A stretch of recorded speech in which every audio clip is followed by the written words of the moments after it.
Aloha. Thank you for joining us. My name is Josh Green. I'm a senator from the Big Island. Today we're having a special taping and session on behalf of the Big Island on a big issue, healthcare. The healthcare crisis that's come to us from the mainland that we all experience every day is the focus of a segment, actually 4 segments that my colleagues and I have decided to discuss with you. Today we have 3 experts and then my colleague to my left, Senator Takamine, to discuss what we really believe we can do on the healthcare crisis from the perspective of our community health centers. This is something that's very dear to my heart. I worked in the health centers as a doctor here in Hawaii from 2000 to 2004, so firsthand I saw how important they are to us. First, I'd like to introduce a few of our guests today. We have Paul Strauss from the Bay Clinic, the Executive Director, Susan Hunt, Hamakua Health Center Executive Director, and then my friend Richard Taaffe, who is the Executive Director of West Hawaii, my hometown. And then again to my left, Senator Dwight Takamine, Hilo, Hamakua, and Waimea. Today we want to give you just an informal view of what health centers do. So we'll dive right in, and I'd like to ask Mr. Strauss, Paul, could you tell us a little bit, give us an overview of what health centers are all about? Certainly, I'd be pleased to. First of all, thank you very much for giving us the opportunity to share our work with you. Community health centers are federally sponsored health centers that are especially designed to serve the needs of the underserved. By that, people on public assistance programs, uninsured individuals in medically underserved areas.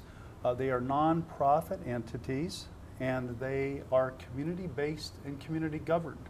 Our boards consist of a majority of patients of our centers, which makes them very special in assessing the needs of the particular communities that they serve. In Hawaii, we've got, at this point, 14 community health center organizations throughout the state with over 40 operating sites. And as we look at the Big Island in particular, we've got a team of 3 community health centers, West Hawaii Community Health Center, Hamakua Health Center, and Bay Clinic Family Health Centers. Excellent. You know, on that note, because many of the communities on the Big Island are rural communities, and the community health centers make such a huge difference there. Would you be able, Susan, to maybe share with us some of the insights in terms of how you meet and respond to the healthcare needs of, say, the Hamakua and Kohala area? Sure. First of all, community health centers get placed in very small, rural, needy communities based on whether or not they've been designated as a medically underserved area, a medically underserved population, or a health professional shortage area. And so on the Big Island, the entire island is designated as a health professional shortage area for dental services and mental health. And then we're kind of divided with regards to the medical component. I think Bay Clinic probably has the highest score in terms of not having enough physicians per capita. Hamakua, actually, we did a great job of recruiting physicians, and our HPSA score was reduced. So we have a very low, or very high score, low score, I guess, at this point, which means that it makes it a little bit more difficult to work with National Health Service Corps and to get additional funding when you're not designated at a level that really draws attention to your area. And Richard, I don't know at this point where West Hawaii is. I know that South Kohala has a pretty intense need when you look at all of the people that come in from various areas around the United States as snowbirds and also part-time residents here on the Big Island. What we do in those communities basically is provide access to care where they otherwise wouldn't have access. We place physicians in very isolated areas. We integrate that with mental health and dental services and provide a way for people that normally wouldn't have access to receive those services. Let me ask you to clarify. So I hear you say health profession shortage areas, and I know from experience that means we are short on having enough health professionals. Right. That's the layman's description. Right. Tell us a little bit more, if you would, all 3 of you. What do you think about Big Island as far as enough doctors, too few doctors, specialists, and so on? And also tell us a little bit about what your average patients are like and what kind of needs they have. I'll take that one. And being the newest health center, being only 4 years old, recruiting has been a challenge and continues being a challenge. So we are recruiting from within the community and outside the community. We've been having to use locums or temporary docs because we haven't been able to find permanent ones. I think in Kona, it's been a particularly challenging time with physicians because of those who either have left, and we hear that, and then specialists as well as general practice and family physicians. It also, a lot of physicians who are practicing are no longer participating in the health insurance plans. So it creates an access problem, and that's one of the things, back to who we are and what we do, is to make sure that we can provide access to care for those who don't typically have access.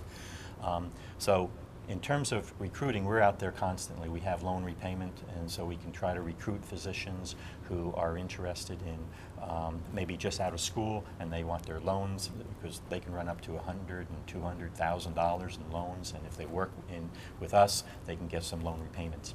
Yeah. In fact, I'll thank Paul, because his organization, they paid, well, the federal government, but through Paul, I paid back my medical school loans, which were, I think, $145,000, and I would have never been able to pursue other interests like this if I hadn't had a good situation working in a shortage area, and my debt went away. Right. So I think that's what you're referring to. Absolutely, and there are a lot of physicians out there, and nurse practitioners, and PAs, physician assistants, and even nurses and behavioral health people who are looking for that and want to serve in underserved areas. In terms of patient population, we see a wide range of people, from those who are uninsured to those who are on public assistance, like Paul mentioned, Medicaid, Medicare, those who are on private insurance, HMSA, UHA, and those types of insurances. But they also are a diverse population in terms of Susan mentioned the snowbirds. In Kona, we have a lot of those, but we have a lot of local folks, Native Hawaiian folks who come in. We have the Marshallese population. Actually, 10% of our patients are Hispanic and Spanish-speaking. So one of the things about community health centers is we try to understand the needs of the community and then address those needs. And part of those needs is looking at the access issues for particular populations. And so it may be a language, and so we need to be linguistically and culturally appropriate.